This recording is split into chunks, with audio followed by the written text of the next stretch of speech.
Anda percaya tidak tepat di bawah pohon kelapa hijau di Palembang, Sumatera Selatan, tersembunyi salah satu kuburan massal paling barbar dalam sejarah kriminal Indonesia. Sebuah fakta yang sulit dipercaya, tapi itu benar-benar terjadi di tanah yang biasanya tenang ini. Pelakunya bukan preman terkenal, bukan juga penjahat besar. Dia hanyalah seorang petani kecil bertubuh kurus, wayah polos. Siapapun yang melihat pasti mengira dia orang baik, namun justru dia yang membunuh 59 nyawa, mengubah kebun kelapa lebat di belakang rumahnya menjadi pemakaman bawah tanah yang mengerikan. Tidak berhenti di situ.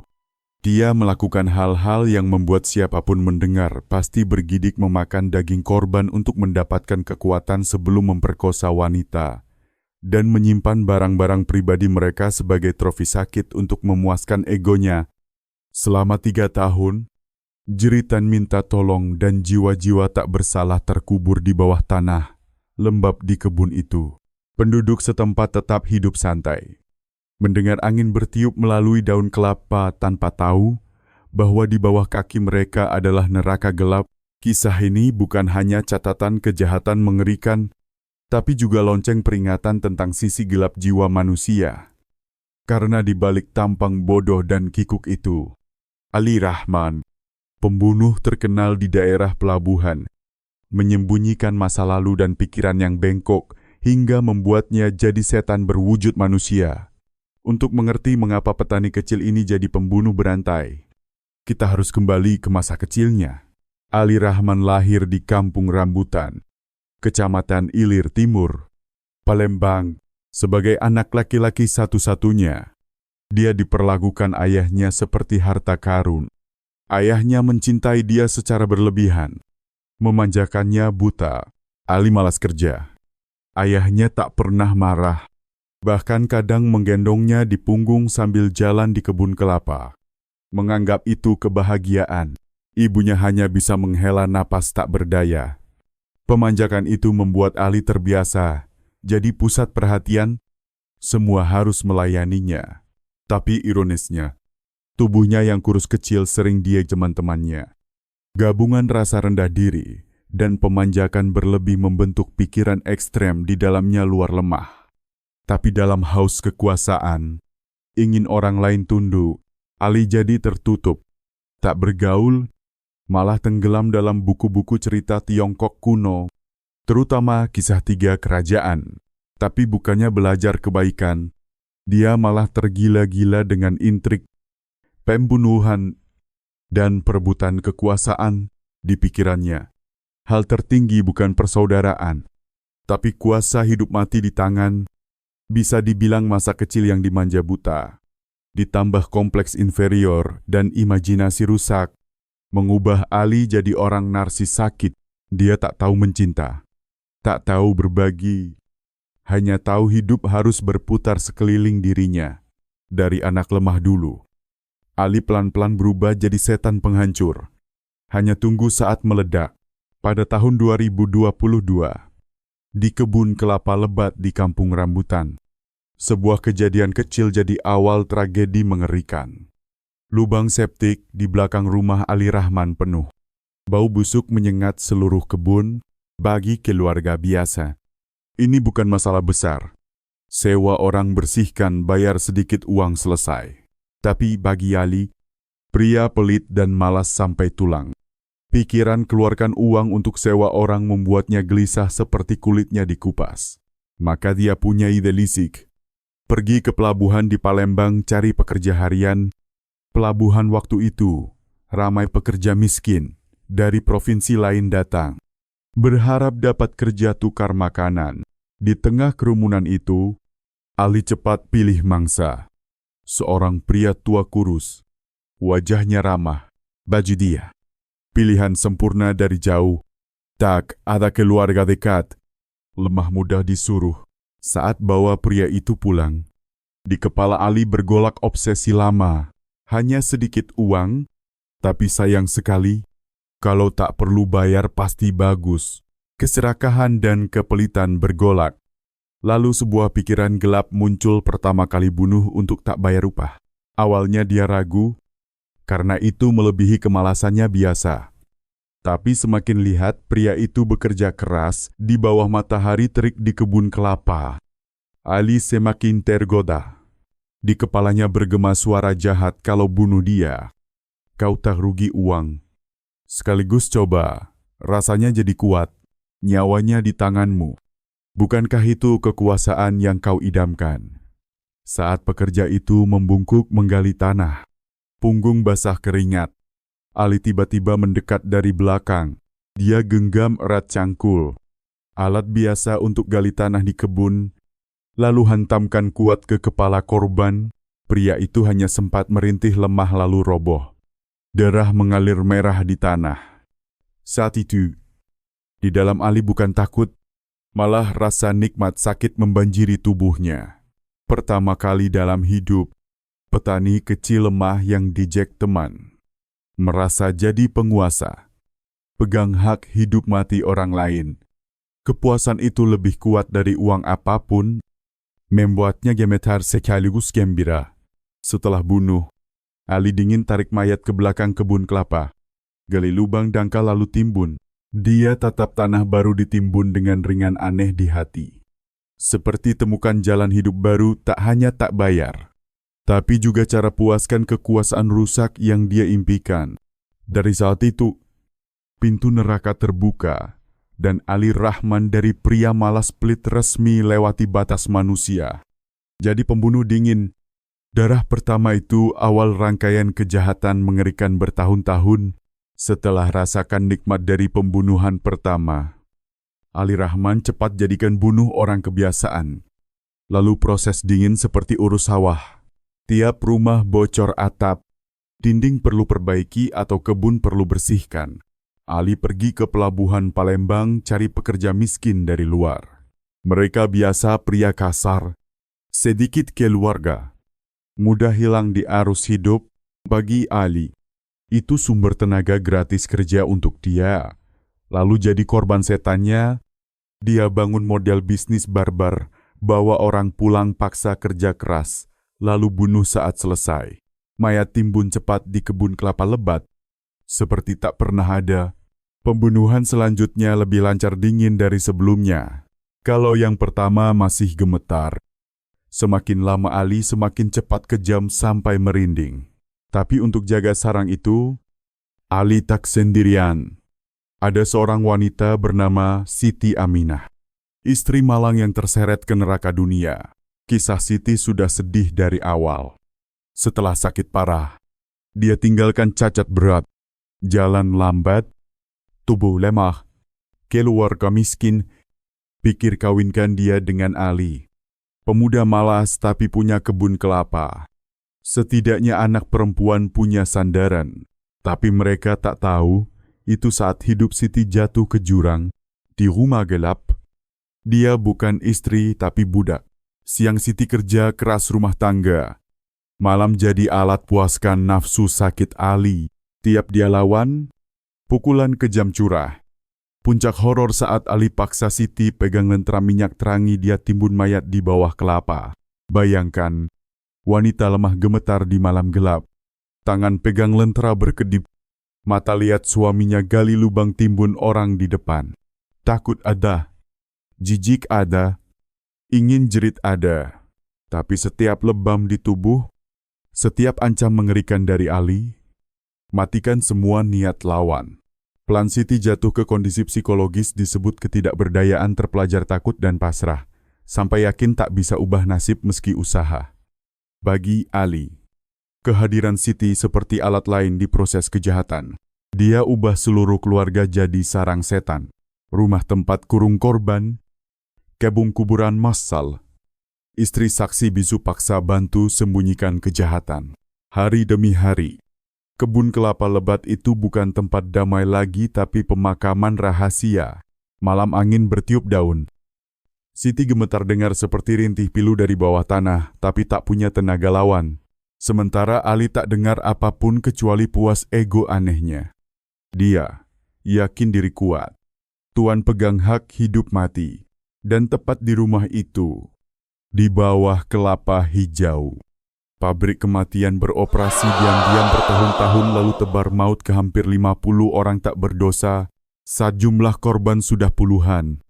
Ali Rahman sadar masalah teknis, lubang timbun cepat di belakang rumah, tak cukup sembunyi kejahatan. Tiap ada hilang baru, dia gali timbun. Buat kebun kelapa penuh gundukan tanah aneh, bau busuk dari bawah tanah naik saat matahari panas buat dia takut suatu hari tetangga curiga. Maka dia rencana baru gali lubang besar di kebun lebat belakang rumah. Ubah jadi makam massal. Dia hitung teliti. Cukup satu lubang dalam bisa muat banyak mayat. Hemat tenaga mudah tutup. Di kepalanya, kejahatan bukan takut lagi, tapi masalah praktis. Untuk laksana. Ali lagi ke pelabuhan Palembang cari pekerja sewa. Kali ini, dia incar pemuda bernama Budi Santoso. Anak muda kuat sehat. Baru alami patah hati jadi ingin kerja lupakan sedih. Bagi Ali, orang jauh butuh kerja dan kurang waspada mangsa ideal, dia manis tipu. Janji perkenalkan Budi ke gadis cantik di kampung sebelah sebagai hadiah hibur setelah putus cinta. Budi percaya. Senang ikut Ali pulang, mulai gali tanah. Tengah hari panas, setiap hantam kangkul ke tanah keras, keringat jatuh deras. Ali berdiri samping, mata tegang, pantau setiap gerak. Di kepala hitung kapan serang, tapi nasib atur belokan tak terduga saat cangkul Budi hantam, kena benda keras. Dia berhenti, bungkuk gali coba lalu keluar tulang putih. Awalnya Budi polos.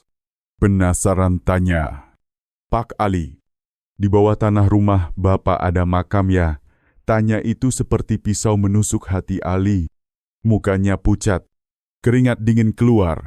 Seketika, banyak pikir berputar. Kalau bunuh Budi sekarang, mayat ini bahaya tidak beda korban. Sebelumnya dari jauh tak ada yang peduli. Budi punya keluarga tinggal dekat. Kalau hilang, pasti mereka cari dan dia jadi sasaran. Di panik itu, Ali coba senyum. Bohong gak kak? Pasti makam, lama kekek, nenek dulu. Sudah lama dikubur jadi tinggal tulang. Tek apa? Lanjut gali saya. Tapi mata gelisah. Muka berubah tak lolos kewaspadaan sesaat di Budi. Sementara Ali paham tak bisa bunuh pemuda ini. Risiko terlalu besar. Maka dia cari alasan. Bilang kerja tunda lalu usir Budi pulang. Budi tinggalkan rumah Ali, tanpa tahu dia baru lolos dari kematian tipis. Hanya kalau Ali putus lain, mungkin dia jadi salah satu puluhan kerangka terkubur di makam massal mengerikan. Bagi Ali, lolos itu buat dia lebih hati-hati. Tapi juga ukir pelajaran di pikiran, kejahatan semakin besar. Dia harus lebih pintar pilih mangsa. Dan dari situ, makam massal di kebun kelapa mulai isi penuh darah dan tulang nasib sial lain. Sementara Ali Rahman semakin dalam kelumpur kejahatan, di sisi lain, polisi di Sumatera Selatan mulai lihat tanda aneh. Awal tahun 2022, pelabuhan Palembang selalu ramai orang lewat. Kebanyakan pekerja miskin dari provinsi tetangga cari kerja.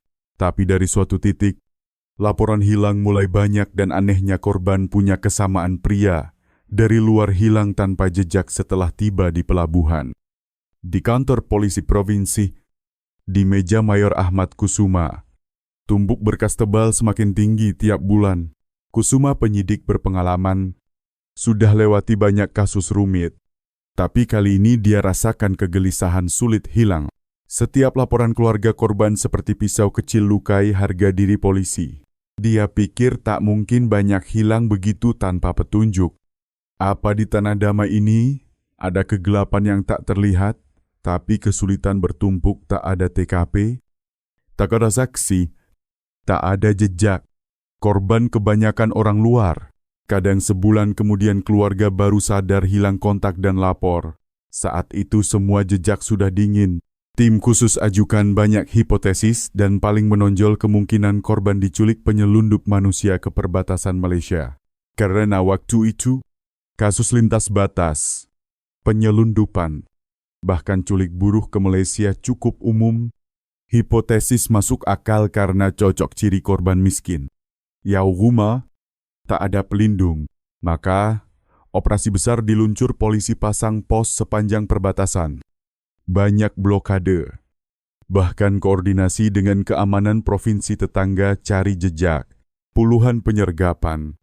Ratusan saksi diinterogasi, tapi semua buntu. Tak satu jejak.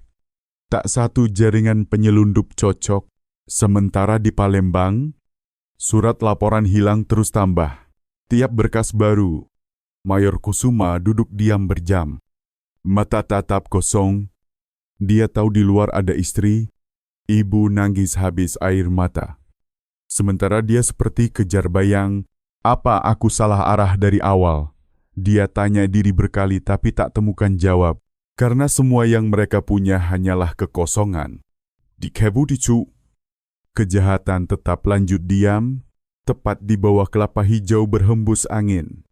Jiwa tak bersalah terkubur di tanah masih belum bisa bersuara. Sementara polisi setia tetap tak berdaya lihat kasus meluncur ke gelap. Belum tahu mereka berdiri dekat sarang setan. Setelah bertahun tebar maut di kebun kelapa lebat, Ali Rahman tetap santai. Pikir diri tak tersentuh. Tapi setan secerdik apapun pasti ada celah. Dan ironis, jebakan akhir tak dari polisi atau tetangga penasaran, tapi dari sifat rakus dan sombongnya sendiri. Korban terakhir Ali adalah pemuda-muda bernama Dedi Wijaya. Dedi orang baik, rajin, sedang kumpul uang beli hadiah kawin untuk kakaknya. Sebelum tinggal rumah cari kerja, ibu miskin masukkan ke tangan anaknya buku catatan jatah beras keluarga. Pesan sekalian ke koperasi ambil beras. Karena rumah sudah habis stok. Di masa itu, buku jatah beras berharga, seperti kunci makan keluarga. Dedi pergi bawa harap tambah uang. Tapi nasib kejam bawa dia ke tangan Ali Rahman, seperti korban sebelum. Ali pura-pura sewa, Dedi bersihkan kebun kelapa. Saat kerja selesai, dia ulang skenario kejam. Bunuh lalu tarik mayat ke lubang timbun. Setelah geledah tubuh Dedi, Ali temukan buku jatah beras. Bagi banyak orang itu biasa. Tapi bagi pelit seperti dia, ini trofi berharga. Di kepalanya langsung muncul ide. Kalau pakai buku ini ambil beras, aku dapat puluhan kilo gratis tanpa bayar. Tapi segera ragu muncul. Kalau ketahuan orang curiga, bisa repot. Tapi sifat rakus dan sombong, bahwa bertahun tak ketahuan cepat hilangkan khawatir. Ali tenangkan diri. Siapa berani curiga aku? Selama ini tak ada yang tahu. Buku kecil ini apa? Dan hitung kecil itu jadi titik patah seluruh kejahatan.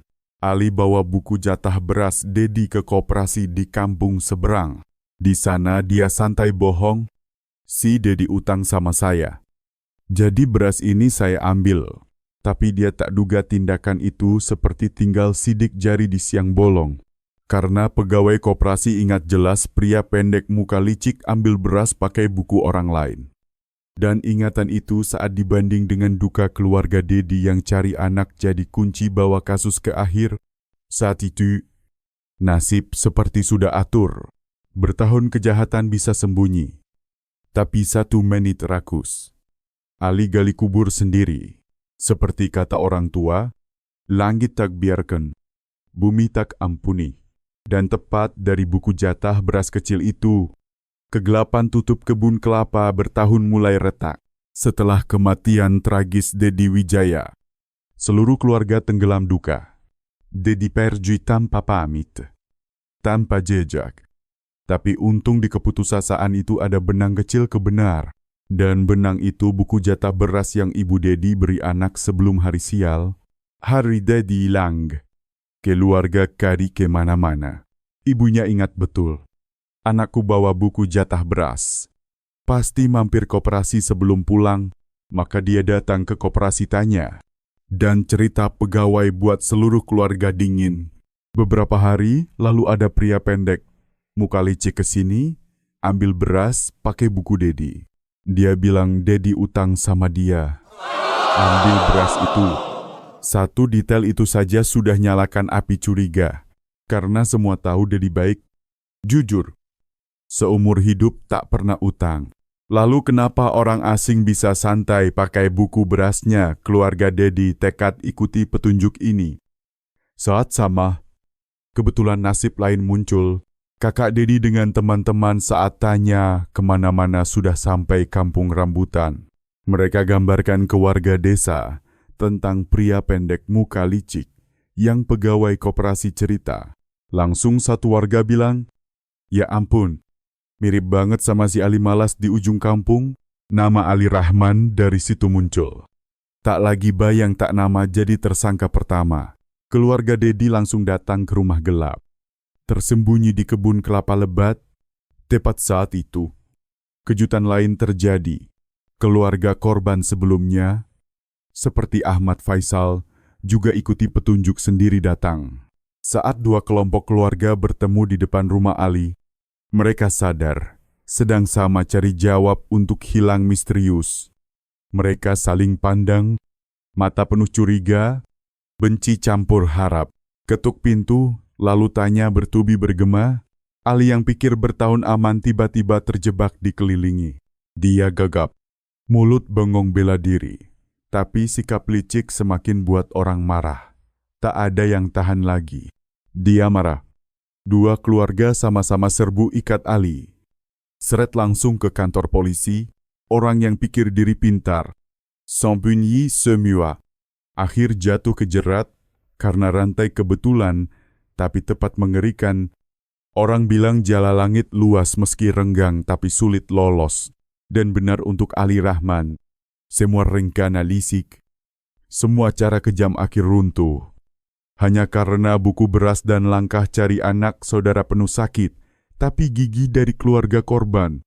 Dia pikir bisa timbun semua kejahatan di bawah kelapa. Tapi jala langit mulai kencang. Dan dari saat itu, perjalanan ungkap benar mengerikan di Palembang resmi mulai. Saat Ali Rahman diikat seret ke kantor polisi, banyak orang masih pikir ini hanya penipu atau paling pencuri kecil. Tak ada yang duga di balik tubuh pendek polos itu, mimpi buruk berdarah yang ada bertahun di tengah desa damai. Tepat di pemeriksaan pertama, horor muncul di bawah arahan Mayor Ahmad Kusuma.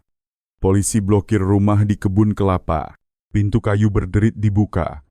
Bau busuk menyengat keluar, sampai banyak polisi tutup mulut muntah. Di dalam kotor dan pilu, baju robek berserak. Noda darah masih ada di tanah dengan dua mayat baru. Disembunyi cepat di bawah tumpuk daun kelapa busuk di gudang. Semakin dalam benar semakin mengerikan. Di depan tanya polisi, istri Siti Aminah gemetar seperti daun. Awal, diam, tapi lalu diizak. Siti akui di belakang kebun kelapa, ada lubang yang suaminya berkali-kali timbun malam.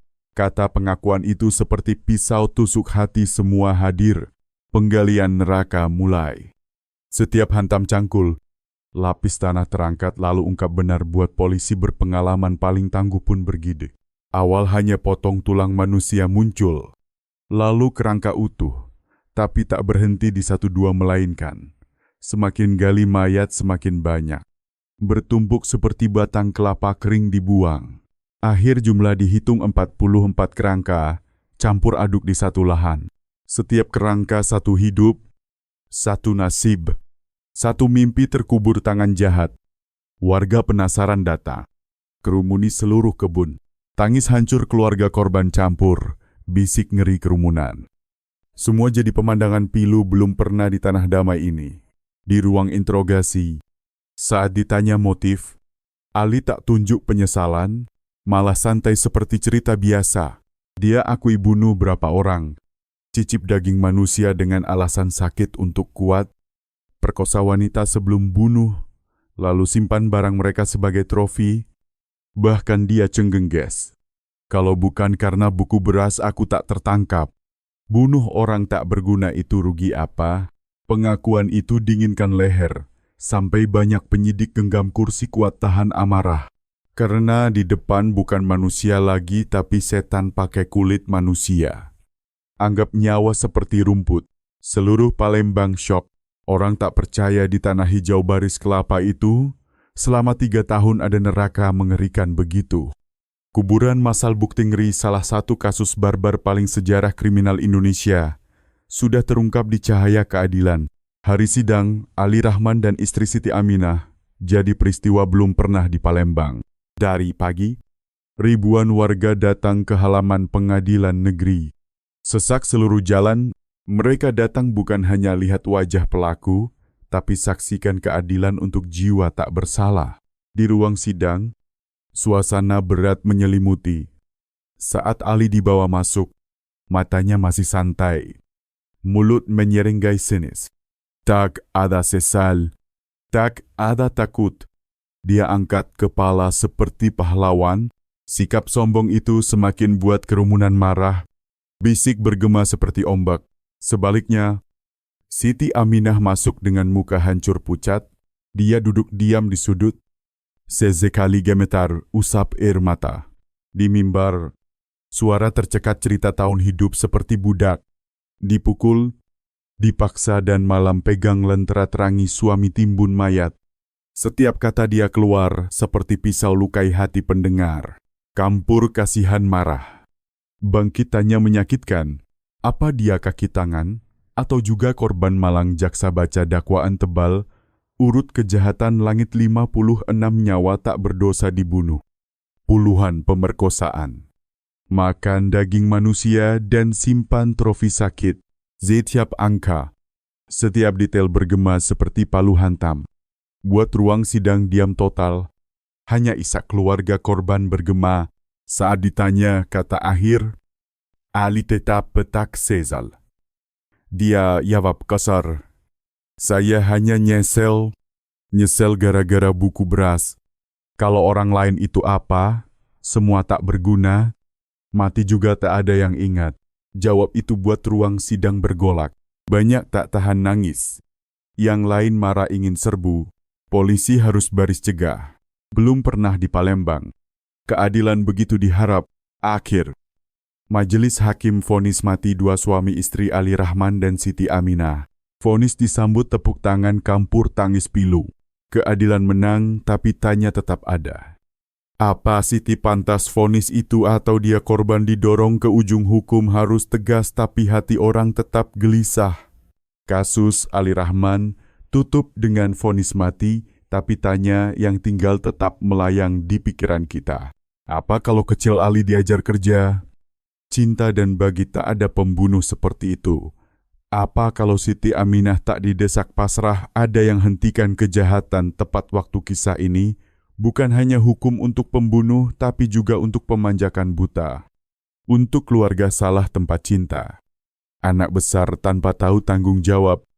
Tanpa belajar empati, maka cinta itu bisa jadi jebakan bawa ke ujung kejahatan.